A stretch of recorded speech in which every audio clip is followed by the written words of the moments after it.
Magandang gabi, Philippine Air Force. Narito ang magiging lagay ng panahon ngayong araw ng Lunes, 23 March 2026.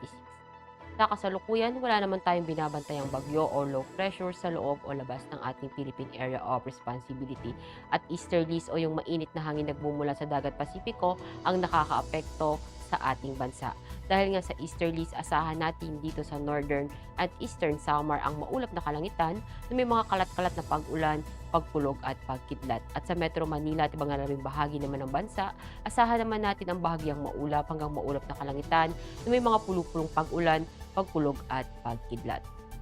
At para naman sa magiging lagay ng panahon, para bukas, asahan pa rin natin dito sa may Metro Manila at pangarabing bahagi ng Luzon, gayon na rin dito sa Kabisayaan, maging sa Mindanao ang bahagyang maulap hanggang maulap na kalangitan na may mga pulupulong pag-ulan, pagkulog at pagkidlat.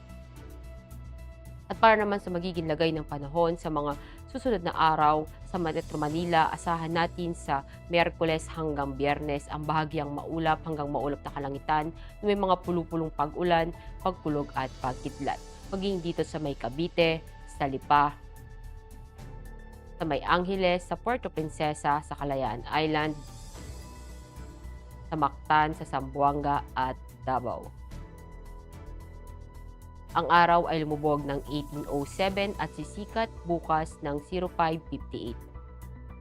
Para sa ating moon illumination, meron tayong 24% increasing. At para manatiling updated sa lagay at taya ng panahon, i-follow lamang ang Air Force Weather Center sa aming mga social media accounts. At yan lamang po ang latest update natin sa weather sa ngalan ng aming commanding officer na si Colonel Alvin John Q. Gador, POP GSC. Ako si Staff Sergeant Ashley F. Di Maculangan, Philippine Air Force, weather broadcaster ng Air Force Weather Center. Muli, magandang gabi, Philippine Air Force.